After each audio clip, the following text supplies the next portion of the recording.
Današnji pogovor je posvečen 80-letnici gospoda Jožefa Lapa, duhovnika, prelata, prošta, enega iz zelo znanih slovenskih duhovnikov.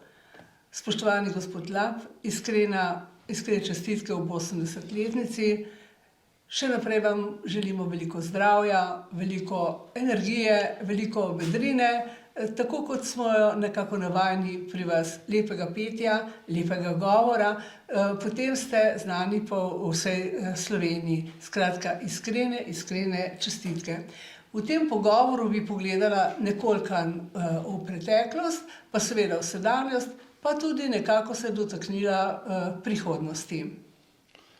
Pisatelj Ivan Sivec je napisal knjigo o vas, z naslovom je Od pastirja do zlatomašnika.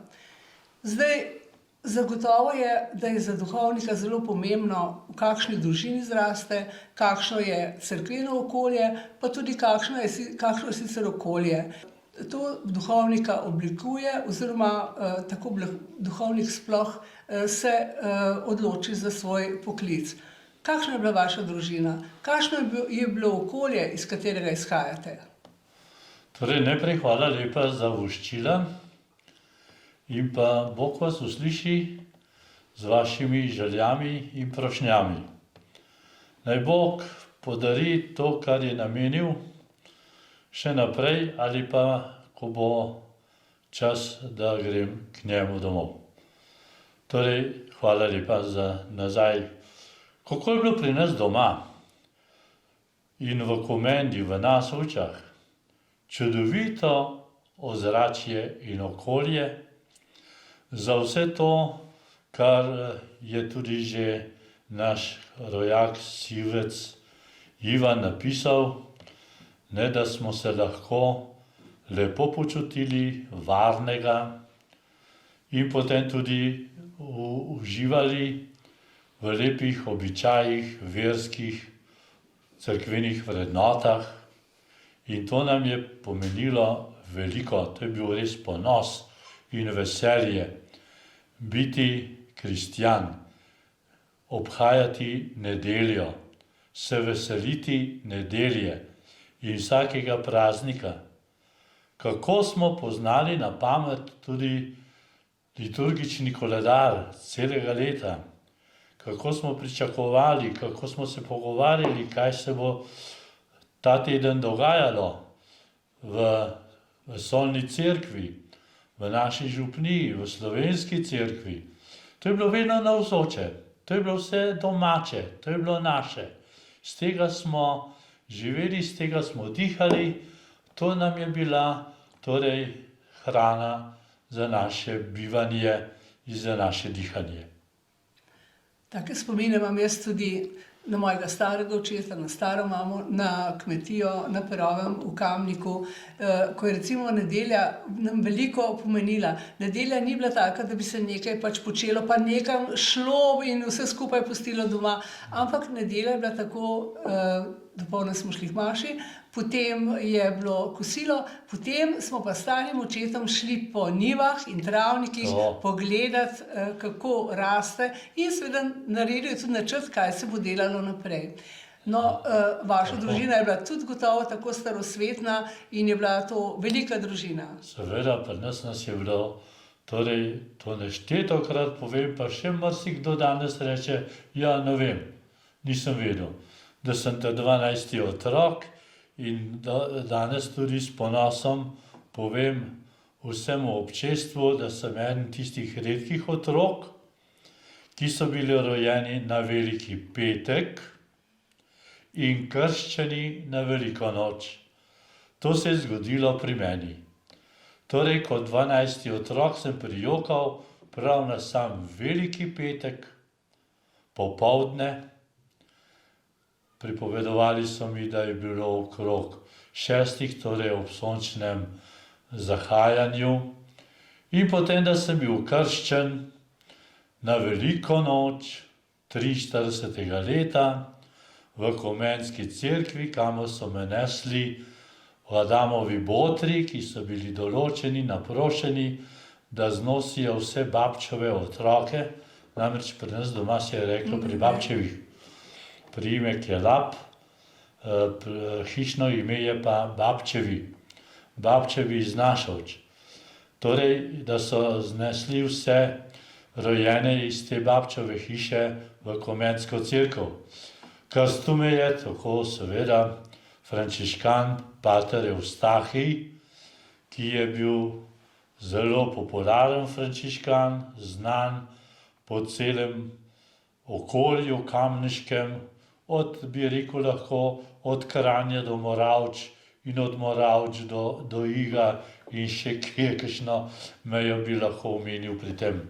Torej vsekakor na imeniten dan in zato ni čudno, to sem že večkrat rekel sam pri sebi, da ne bi takšen otrok, ki je rojen na Veliki petek, na smrtni dan našega odrešenika in krščan na vstajenje Gospodovo, da ne bi postal duhovnik.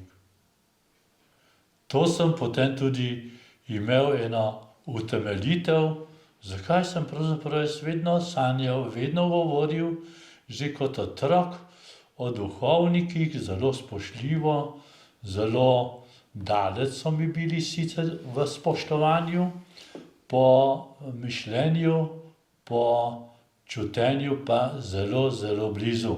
In zato mi je bil vsak duhovnik res sveta stvar.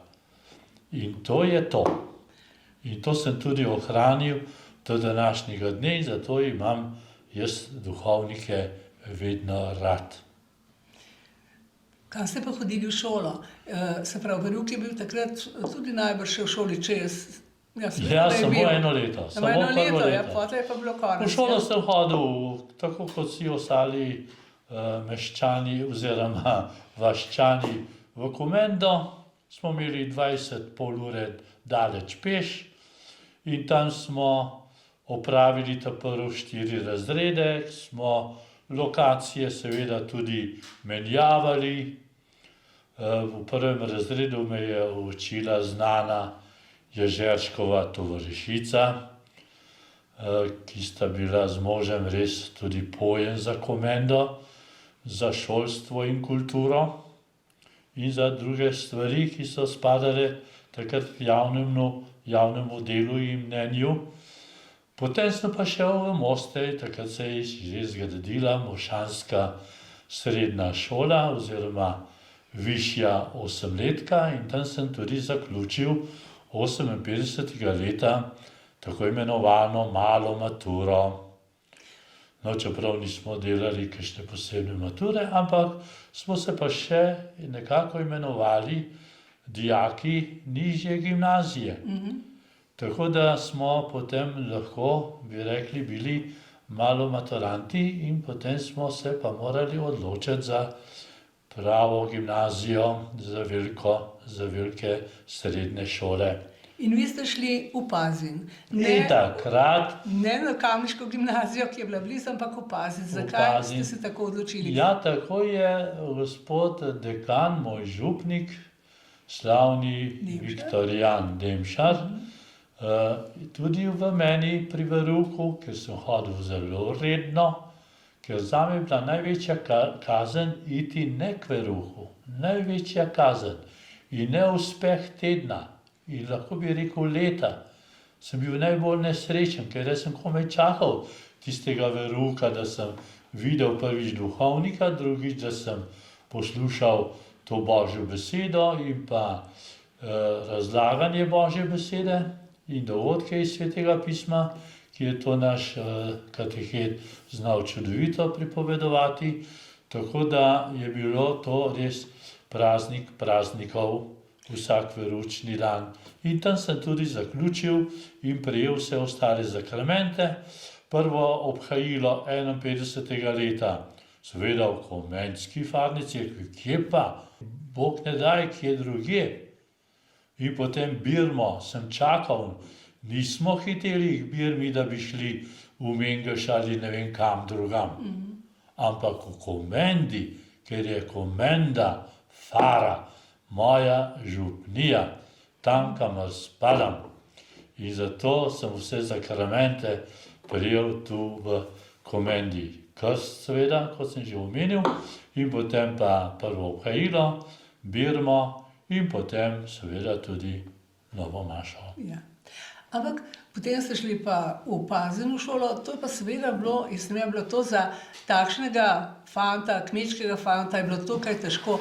Prvič je bil drugačen jezik, drugačno okolje, pa seveda tudi narava drugačna, ne. Tu ste bili v Komendi, to je vse obkroženo z gorami in z lepimi lepotami naravnimi. Kako ste se potem počutili v Pazinu? Ja, pomenljivo vprašanje, ker na to vprašanje sem velikokrat odgovoril, da mi je bil to zelo vesel dogodek, velik dogodek, ampak tudi trd, ker se je bilo treba ločiti od te močne katoliške tradicije in pa domače vasi.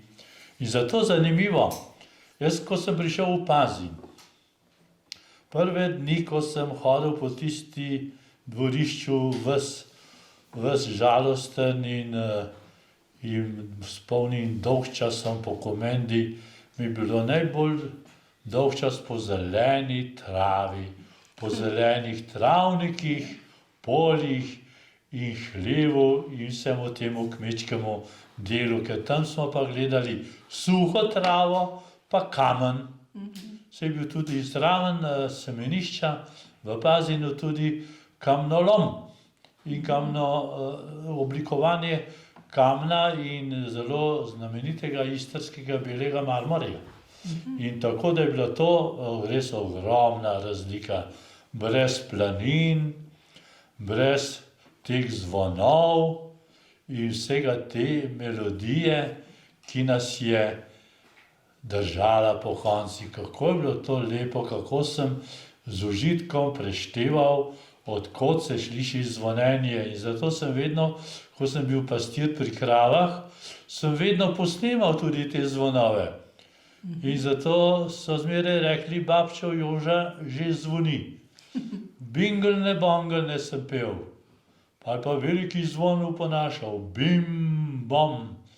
In če me včasih vpraša, kako to, Jože, da imaš ti tako močan glas. Ja, če bi bil ti na mojem mestu, bi ga tudi imel. Ker jaz sem pri kravah prepeval, sem zvonove uponašal iz celega okolja. Jaz sem poslušal zvonjenje vsaj 50 cerkva in podružnic in fara.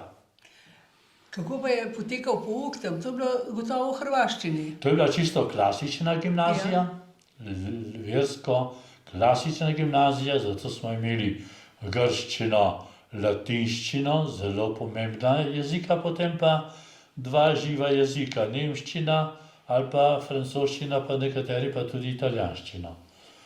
Torej je bila gimnazija čisto po vseh predpisih in pravilih, samo ni bila pa državno priznana gimnazija in zato smo morali, ali pa so morali, kateri so imeli kakšne druge načrte v življenju, delati tudi potem še naknadne izpite na državni gimnaziji. Za teologijo pa to ni bilo potreba, recimo v Ljubljani. Zato je bila usmerjena in uglašena v to vzgojo semenišča, zato je bila vsak dan maša, vsak dan meditacija, molitve, duhovne vaje in tako, kar odgovarja zraven vzgoji za duhovništvo, za molitvenost in podobno. Takšne gimnazije v Sloveniji ni bilo. Ne, žal ne še takrat. Ja. Potem se je nekaj začelo ustvarjati, nastajati v Vipavi. No in sem bil pol tistim fantom, ki so šli v Vipavo, zelo nevoščljiv. So bili na Slovenskem, ker mi smo morali iti ven v sosednjo republiko, ali pa danes bi rekli kar sosednjo državo. In potem se jeziki drugega jezika in potem tudi mentalitet in okolje je bilo precej tuje naši gorenjski lepi pokrajini, raju spod Triglava. No in ko ste to gimnazijo uspešno zaključili, potem ste šli na teologijo, se pravi na bogoslovje v ljubljansko To je bil semenišče. veliki slovesni dan. Končati to gimnazijo, ker to je bil cilj. Končati in potem iti v veliko semenišče, ki ima na vratih napis Virtuti et Musis. No, ravno letos so obnovili ta napis in sem se večkrat spomnil, da sem ta prag prestopil 29. septembra 1962. leta. Mama me je spremljala v Ljubljano in so se oba srečala potem z gospodom Oražmom, rektorjem Atom semenišča in takrat je Ata Oražem dobil zelo dobro mnenje o naši družini, o taki močni, verni ženi, kot je bila naša mama. Je pa seveda bil to, ko ste prišli v semenišče, pravzaprav malo poseben čas. Ne? To je bil čas po drugem Vatikanskem koncilu in takrat so bile različne spremembe, cerkev se je takrat spreminjala, prilagajala se je bolj ljudem. A se je to poznalo tudi v semenišču? A se je vam zdelo to nenavadno, ker recimo smo bili pač navajeni bolj tradicionalnih maš in vsega tradicionalnega. Kako se je to videlo že v semenišču? Ja, ne smem pozabiti, kako v imenitnem letu sem jaz vstopil v to veliko semenišče v bogoslovje. V letu koncila in zato so naš letnik, torej 62. in vedno imenovali koncilski letnik. To je bil tisti mesec oktober, ko se je začel drugi Vatikanum, drugi vesoljni cerkveni zbor, ki ga je sklical Janez Dobri, torej veliki papež, sveti Janez 23. In se spomnil tistega večera, 10. oktobra, ker 11. oktobra na praznik Marijinega materinstva se je ta koncil začel, smo divjali, leteli, ne šli po tleh, ampak kar po zraku, gospodu Špiritualu v njegovo stanovanje, da smo po televiziji gledali otvoritev, odprtje, pardon, otvoritev ni dobra beseda, odprtje tega Vatikanuma in smo ga potem seveda spremljali, brali glas koncila, seveda mi, ki smo bili v Pazinu, nam je bil ta časopis zelo domač in smo, ker v Sloveniji nismo imeli takšnih dobrih novinarjev, takrat še katoliških, da bi nam bili tako na voljo z vsemi novicami dneva, ne, kot jih je imela Hrvaška in Zagreb v tem časopisu Glas koncila. Mi smo seveda tudi radi prebirali ta časopis. Torej, to so bili imenitni časi, letniki, pa liturgična sprememba, ker zame je bil poseben veselje liturgija. No, spet bom omenil Veliki petek, Velika noč. To so velike liturgije in zato ni čudno, da sem imel od majhnega, čeprav zanimivo, nisem bil pa ministrant nikoli v komendi, ker sem bil predaleč, pa preveč je bilo vedno dela doma, ne, je bilo treba vedno krmiti živino, pa pasti živino in tako naprej, ne, je bila le kmetija. No in zato sem bil malo predaleč cerkvi in sem potem brez službe ministriranja tudi preživel to obdobje, ampak sem pa potem, ko sem prišel iz Pazina, od prvih počitnic, vedno je bilo moje mesto, tako mi je tudi določil gospod župnik, pri oltarju, vedno na sredi, zraven ministrantov in takrat sem najbrž prinesel vso službo ministriranja noter, ker takrat ni minilo v komendi enega bogoslužnega dejanja, pogreba ali blagoslova ali karkoli, da ne bi bil pazinski semeniščnik Babšo Joža zraven. To se lahko pohvalim in ni bilo dneva, da ne bi bil pri maši. Ker se mi je čudno zdelo, da včasih tudi malo semeničniki niso bili vsak dan pri maši. V Pazinu vsak dan pri maši, potem pa med počitnicami, pa komaj ob nedeljah. To mi ni bilo logično, to me je motilo in ker jaz sem bil vedno vsak dan pri maši. Katere so pa bile tiste glavne novosti, ki jih je prinesel drugi Vatikanski koncil? Zdaj smo mi nekako kar navajeni, da to teče, liturgija vse tako, kot teče, a ne? In se nam zdi, da je to od vekoma tako, ampak katere so bile tiste glavne spremembe? No, glavna, največja sprememba je bila, da je bilo bogoslužje v domačem jeziku. To zagotovo. To je slovenščina, bogoslužje, ker do takrat je bilo mnenje, da sveta Božja beseda, sveto bogoslužje sme biti samo v latinščini, kvečemu še kaj v grščini. To so bili tisti posvečeni jeziki, ki so se stoletja in stoletja spoštovala. In zdaj pa kar naenkrat, kakšni dvomi. In starejši duhovniki, to sem še naletel pol pri prvem predstojniku na Novi župniji v Novem mestu, kaj jim je pomenil misal latinski, kaj pa potem slovenski. On ni nikoli mogel maševati, ne da bi imel misal na oltarju, ko je bila že prenova, ko je bilo že v slovenščini.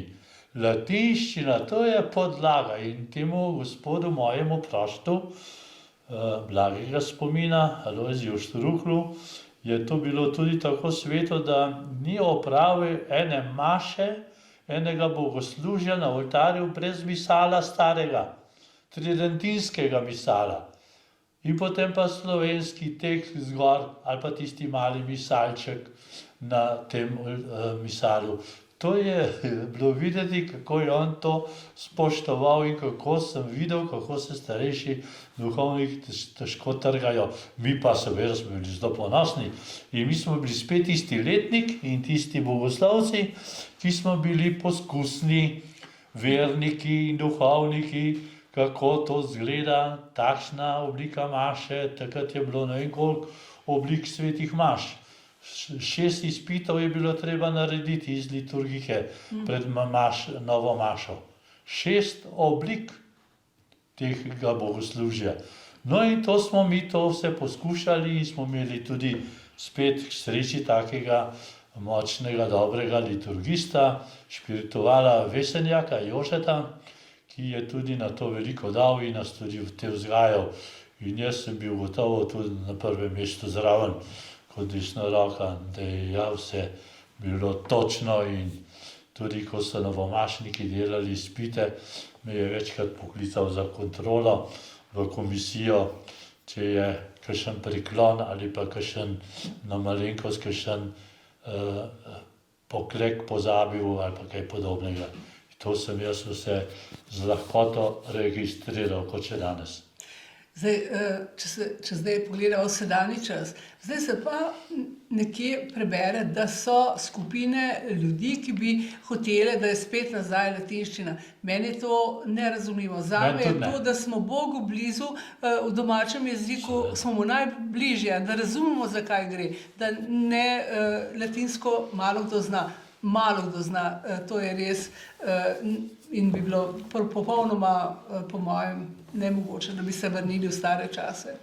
No, te duhovnike ali pa te skupine, ki to počnejo, ki to hočejo, jih sem toliko lahko razumem, ker sem razumel tudi takrat te duhovnike ali pa mojega prošta v Novem mestu, da ni mogel opraviti ene maše brez latinskega starega misala na oltarju. Vedno je moral biti. Ja, pa to je bila navada, oni to bi tega spoštovanje. To je spoštovanje iz tistega obreda, ko je cerkev nastajala in šla skozi boje in tolikih koncilov je bilo. In zato je to tudi neka spoštljivost do preteklosti in do teh korenin, ki jih včasih tudi zelo poudarjamo in jih blagoslavljamo in hvala Bogu, da jih imamo. Nekaj brez korenin tudi drugega ne bi bilo zunaj. Ne takih in ne takih sadov. Samo to je majhna potem seveda tudi, ne vem, težko je najti pravi izraz za to, za takšen način mišljenja, ampak je pa razumljivo in zato tudi papež malo popušča Ja, in dovoli in se take stvari dogajajo, ker je mati Cerkev le toliko stoletij živela v Ja. tem stilu in tem tridentinskem gocilu in tudi še nazaj, ker mnoge stvari segajo čisto v prvo apostolsko cerkev. Ne? To je res, seveda, ampak jaz mislim, da domači jezik je le nekaj drugega, ti da nekaj drugega, kot pa jezik, ki ga ne poznaš dobro. No, mene pa zanima tudi, koga se vi spominjate iz teh bogoslovnih časov, svojih kolegov, bom zdaj rekla, ali pa recimo profesorjev. Kako ste se počutili potem tudi z tega stališča v bogoslovju? Stališča družbe, stališča druženja, stališča... Zelo ponosni smo bili na te naše profesorje. Kdo ne bi poznal profesorja Trstenjaka? Seveda. Potem profesorja filozofije Janžekoviča. To so bili ljudje, ki so napisali že veliko knjig. Ki so jih brali tudi neverni, ne? Zunaj bogoslovja in zunaj cerkve. In to imeti take ljudi za profesorje, potem pa stara zaveza, pa mislim, profesorji so bili nam kot sveta stvar, kot Mojzes na gori Sinaj. To je bilo vse sveto, kar so rekli, in spoštovanja vredno, no, ker to je bilo imenitno in to smo požirali te stvari, ker je bilo res to mnogo čudovitega in pa res predvsem pa tistega božjega, po čemer smo hrepeneli in kar naj bi potem tudi oznanjali kot duhovniki in naprej. To smo imeli zelo čudovito generacijo. Jaz imam neko spet posebno pot v življenju. To bi lahko rekel, da je bilo vse nekam posebej darovano, ker smo tudi spet v tisti dobi mojega semenišča zamenjali to slavno generacijo kanonikov in škofov. Volka smo pokopali v mojem času. Potem slavnega profesorja Slavista Šolarja, potem Šimenca, velikega pridigarja, ki je lahko tudi kot dekan stolnega kapitla nosil mitro, potem Prošti, kako sem bil ponosen, da so bili iz mojega konca Prošti doma. Na začetku, ko sem prišel, je bil to Timovec, veliki glasbenik, spet poznan izven cerkve, ne samo v cerkvi, ki je bil doma tam iz Glin, še malo žlahte je imel v Nasovčah, v naših botrih. In to so bili res ponos in smo še danes ponosni na nje in še vedno se spominjam sedaj na tem mojem vrtu in moji hiši, kako so ti ljudje živeli prav tu, kjer jaz zdaj živim. Kaj mi je to dana posebna milost, da smem biti tam, kjer je bil škof Lenič, kjer je bil škof Kvas, ki je bil Šimenc, pa Prošt-Kimovc in tako naprej. To je imenitnost. Lejte, ampak bili so taki imenitni profesori, znani ne samo pri nas. Znani so bili po knjigah, po vsem te so bili znani. Ampak fakulteta pa takrat še ni bila del Ljubljanske univerze. Ne? Kdaj se je potem to zgodilo, da je postala del Ljubljanske univerze? To še res zdaj po padcu tega Berlinskega zidu in te dogodki, ki so se dogajali v Romuniji in vse povsod v tisto vremje, ne, v Rusiji, In potem sedaj točno letnice ne bi vedel Jaz se ne spomnim. hitro reči, kdaj je točno spet bila sprejeta naša fakulteta nazaj v sklop Državne univerze ljubljanske. Gotovo smo pa spadali nazaj, kjer so nas ven vrgli tam po vojni, po 50. letu. Leta 1967 ste prejeli duhovniško posvečenje in vaše geslo je bilo poveličujemo Boga, Poveličujte z menoj Gospoda. Ja. To je geslo, ki ste mu po mojem zvesti vse življenje. Ja. In seveda tisti čas je bilo pa tako, da so bili ljudje zelo, zelo srečni, da imajo novega duhovnika. In slik se spominjam, da je bila vaša maša velika, imenitna in meni je recimo tudi to zelo pomembno, da je imela tudi ta slovenski poudarek. Veliko je bilo narodnih noš, skratka, ljudje so vas sprejeli kot duhovnika z velikim veseljem. In potem seveda je bilo tudi novomašno slavje, ki je bilo veliko, a ne? In kako pa recimo danes gledamo na nove duhovnike? Kakšna so zdaj ta mašna slavja? Seveda so redka. Kaj mislite, se je tukaj kaj spremenilo, a ljudje ne sprejemajo s takim veseljem duhovnika, kot so ga tiste čase? Ja, ga še sprejemajo. No, ker če se zdaj spomnim te nove maše na Homcu, ali pa kjerkoli bi zdaj omenil kateri kraj novega mašnika, to je vedno, župnija vedno pripravi z vsem veseljem in ponosom slavje za svojega farana. In svoj ponos pokažejo na različne načine. Seveda, ni pa tako morda množično ali pa tako doživeto, ker takrat, ko se spomnim jaz moje nove maše, je bila res vsa gorenjska, zlasti pa Kamenški kot, kjer sem imel tudi sorodnike in druge, kamor je spadala Komenda in okolica, vsa ta je bilo vse na nogah. Ne, takrat se je vse o tem govorilo. Eno leto že prej, pa potem seveda tudi skozi. To je bilo mlajev čez 30, ne, po Fari in povsod. To je bilo vse 2 metra od tal. To je bil tisti ponos, ker je bilo res takrat tisto pomladno vrenje v cerkvi, ko, če lahko pa še dodamo spet, koncilska prenova, potem vse ti dogodki, ki so se odvijali na političnem, gospodarskem okolju, je to bilo res izbruh. Izbruh nekega pritajenega, pobitega, potolčenega, poplovanega časa in tako naprej.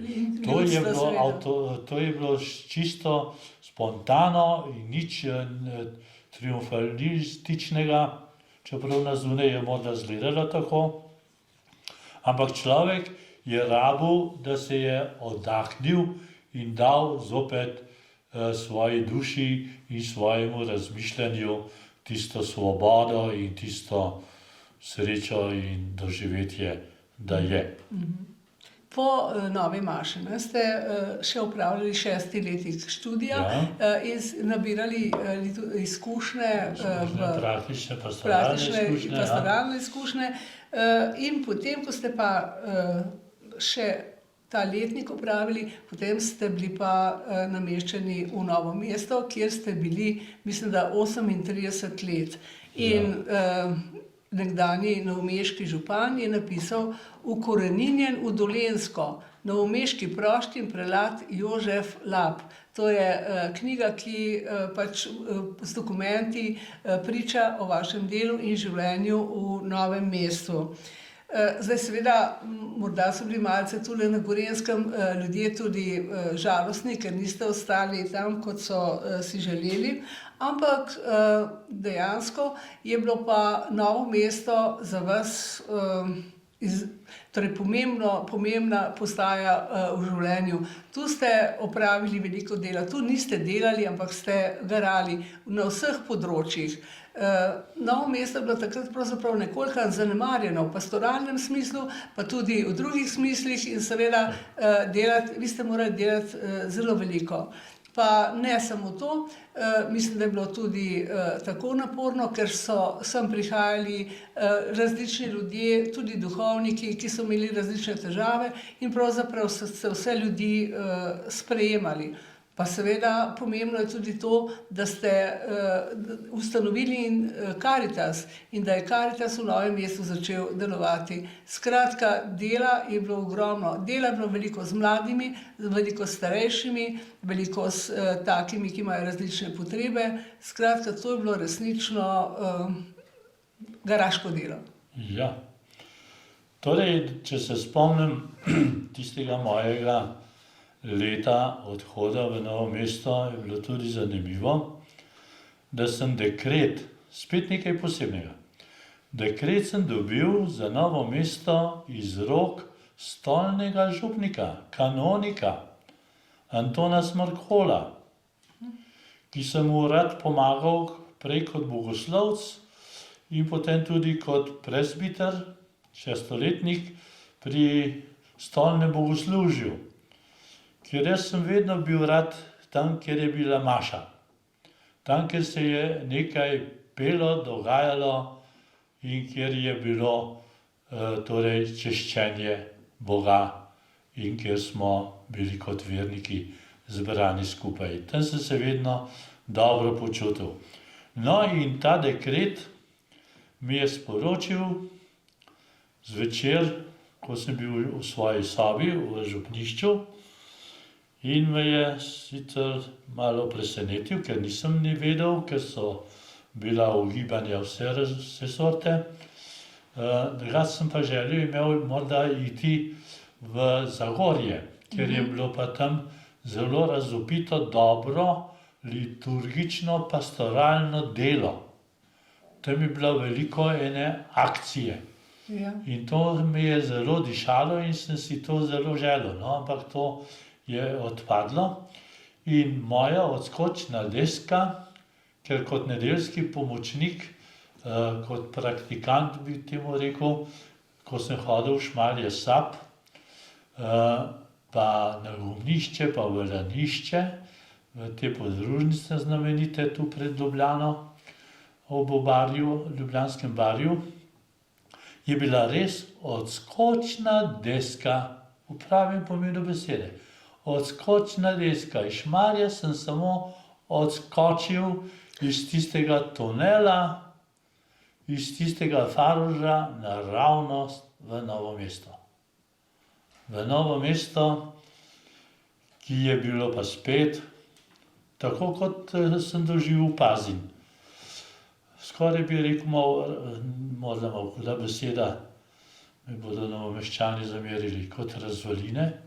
Tista proštija je že malo izgledala, tako kot neki razpadajoči grad s strahovi. Tam so bili tudi stanovalci, z 11 strankami. Ja. Pomislimo, 11 strank plus internat. Ko so poltna in okna visela na vse strani, kakor jih je veter odpiral in zapiral. Da ne govorim o strehi in o drugih prostorih. V tej hiši, ko sem prestopil prag 14. avgusta 68. leta, je bilo lepo sončno popoldne na vigilijo pred praznikom velikega Šmarna. No in to drug dan sem imel takoj 3 maše, zjutraj, dopoldne in samo dopoldne. Zvečer me je pa prijelo spet tako domotožje, da sem spet zbežal nazaj v Komendo. Kar na avtobus sem hitel, da sem bil spet v Komendi in da sem potem počakal Svetega Roka v Mostah. Ampak sem imel dober občutek, da sem šel, da niti takrat niso dosti name več porajtali, da tako rečem po domače, ampak so si mislili, ti imaš funkcijo dol, ti imaš žegen za Dolenjce, za Novo mesto, ti se kar tam drži, ne hodi nič nazaj. No in tako je bilo. In Ja, zakaj? so bile pa stiske, ja, ni bilo vseeno, ker tam dol je Ja. bilo res obupno, zanemarjeno marsikaj, neurejeno, še štalo smo imeli, Ja. da ne govorimo o tistih kropivah okrog hiše in cerkve in tako naprej. In je tu bilo potem dela in dela. Po zgodovinski plati imenitna služba, imeniten kraj, kolegiatni kapitelj, Ja. ne, ki se je bližal 500. letnici in potem s tako in tako preteklostjo, z imenitnimi ustanovitelji in tako vse je bilo to zelo mogoče, ampak na oči, na zunaj pa makadam, kropive, razpoke, Kaj pa versko življenje? da o tem ne govorimo. Ne, čeprav vse otrok je bilo veliko, samo to so bili iz vseh župnij tam okrog, iz cele okolice. Tako da samega mesta, iz mestne župnije, ker mestna župnija, tako kot ljubljanska stolnica, ki je zelo majhna po teritoriju, je podobno tudi v Novem mestu. Bila je takrat kapiteljska župnija zelo majhna, s starimi ljudmi, s trgovinami, šolami in tako naprej, tako da prebivalcev in vernikov ni bilo bohaj kaj in vse, kar smo imeli z okolice.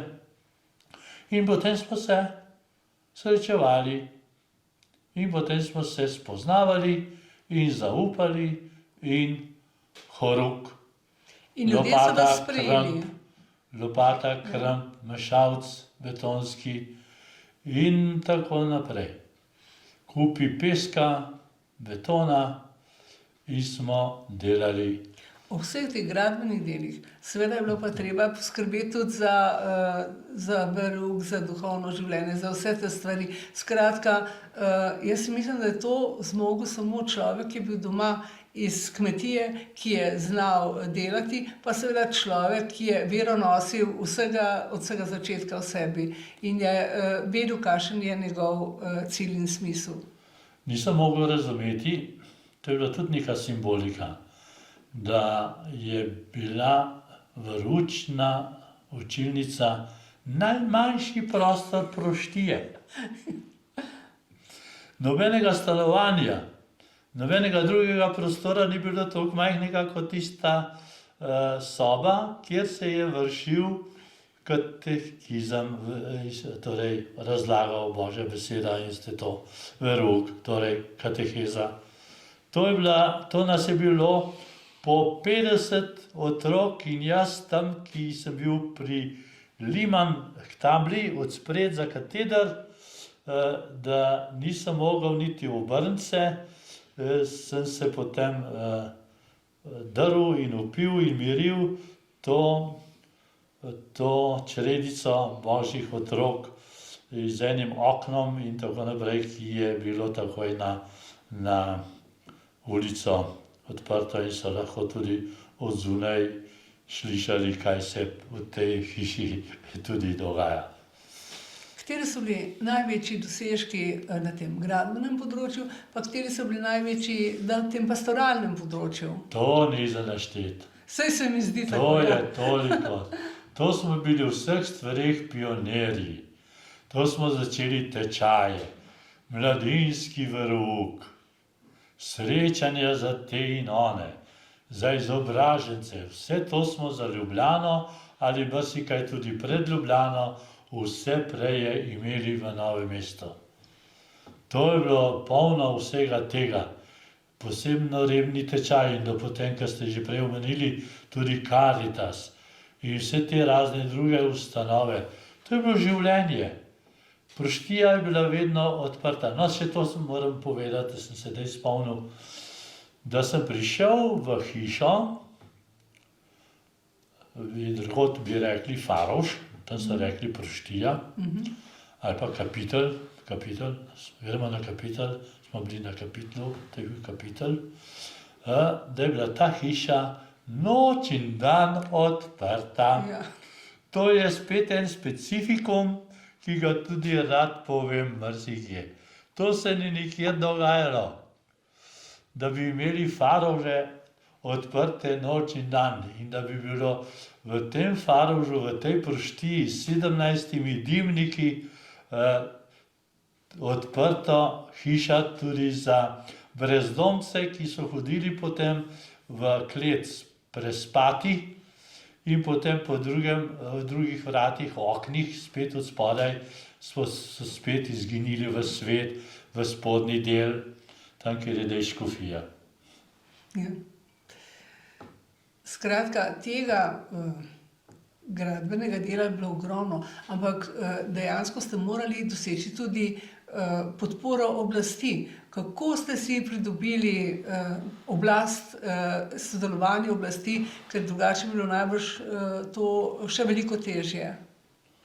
Ja, prvi ta korak, ki je bil zelo jasen in preprost, je bilo to, da sem šel k županu na občino, kako me je to zaneslo, ki sem bil toliko korajže, na občino k županu in mu nagliho povedal, zakaj ravno čez kapitel ni asfalta. Da ravno na kapitlu moramo še dihati prah od avtomobilov in pa da morajo tam voziti avtomobili tako, kot če bi šli v Zidanico na Gorjance ali pa ne vem, kakšno Trško goro. In sem rekel, zakaj? Kako morate to opravičiti? Z ene strani je asfalt, pa tudi tam ga ni bilo prej od začetka. Potem pa na drugi strani pa ne. Da je ravno tam na vrhu zmanjkalo asfalta in naprej pa spet makadam. Prosim, gospod župan, povejte mi. In je bilo malo to popravljeno. In potem so videli, da se gremo zares. Da gremo na roke ljudem, da bo bilo vsem dobro, da bi vsi lepo živeli v slogi in miru in tako naprej. In to še danes vedo Novomeščani povedati, da so šli čez kapitel zato radi, ne da bi hodili po makadamu, ampak da bi se srečali z mano, da bi jih en ogovoril, pa kaj vprašal, kako smo. In to je bilo za Novomeščane res nekaj posebnega in nekaj poseben blagoslov, da se je nekdo tudi vse ljudi spotaknil in kaj rekel in imel besedo za nje. Takih navad prej ni bilo, ne? Pa danes ni to več. Da bi en stalno bil na dvorišču, pa tam oblajal vsakega, ki gre mimo. Ja, če nič drugače, ste tam delali, ste vozili šajter, ko bom rekla. Ali pa še v cerkvi, ali pa na vrt in tako naprej. Vodil skupine, ker tam je bilo tudi potem vedno več turistov in tako. Tu smo bili stalno na nogah. Ampak, glejte, jaz mislim, da ste vi edinstven duhovnik v Sloveniji, ki je dobil toliko priznanj. Ker recimo, jaz nikogar ne poznam, da bi dobil toliko priznanj. Lejte, če samo to pogledava, leta 1994 ste postali častni občan občine Novo mesto, zlasti za dobrodelno delo, pa seveda za ohranjanje in obnovo kulturne in sakralne dediščine. Leta 1998 ste ob 30-letnici svojega delovanja v Novem mestu od takratnega novomeškega župana prejeli priznanje mestne občine Novo mesto. Potem leta 1999 so vas počastili z nazivom Naj Novomeščan. Potem leta 2006 ste za 20-letno vodenje župnijske Karitas prejeli občinski grb. Lejte, jaz ne vem, če znate bi se to na pamet našteti, jaz ne znam. No, seveda se to vam rečem. Resnično moram reči, da vas je sprejeli so vas ljudje, sprejela vas je tudi oblast Tako Ja. ste lahko te stvari, kar je bilo treba z oblastjo se dogovoriti, ste lahko tudi opravili. Drugo bile seveda breme, je bilo pa vse na vas. Ja. Zdaj, če pogledamo nazaj, kako gledate na svoje življenje zdaj, ko ste Novo mesto, mislim za Novomeščane in še za marsikoga drugega, nepričakovano zapustili? Je bilo to slovo težko? Ste pričakovali to, da se boste morali po tolikem delu posloviti od Novega mesta in oditi v Ljubljano? Jaz sem jasno vedel sam v sebi in pri sebi in tudi povedal mnogim, da jaz ne bom z novomeškega škofa, da sem jaz le dosti dolgo bil, pa da sem pokazal, kar zmorem, kar je treba storiti in da nekdo lahko za menoj nadaljuje. Samo da pa da moram takoj nekam iti, pa zapustiti vse to, je bil pa malo težko. Težko, ja. Je bilo pa malo grenko, ampak to je pri vsakem in vsakokrat. In to je treba ugrizniti pa požreti. In zato sem šel potem tudi, potem ko sem to malo premlel, ker sem vedel, da škof ne bom, nisem si želel, jaz sem samo pripravljal škofijo vsa leta in čim več stvari že prej v redu, da sem pa tam lahko napotoval, to je pa spet razumljivo. Vsak novo došli prišlek ima rad frej, dvorišče, da ga kdo ne moti, da ima vse proste roke, da ga kdo ne sprašuje, zakaj pa ne tako, pa ne tako, da ga kdo ne moti. In to je bilo tudi razumljivo in to je bilo treba požreti. In seveda na škofiji so se pa zelo pomatrali, da bi mi ponudili tako mesto, da ga ne bi mogel odkloniti, čeprav bi bilo tako tudi najbrž, meni so vseeno kam bi šel in kako. Ampak so pa pač ponudili in tako. Se zdaj že čutite, da ste že pognali korenine, tako kot je napisal tule gospod Koncilja, ukoreninjeno Dolenjsko. A se zdaj že čutite ukoreninjene v Ljubljano? Kdaj že? Že. Kdaj že? Saj sem prišel nazaj. Jaz sem spet rekel, viš, to je božja previdnost, to je spet tisti specifikum. Šel iz Ljubljane, iz Semenišča v Novo mesto, iz Novega mesta nazaj v Semenišče.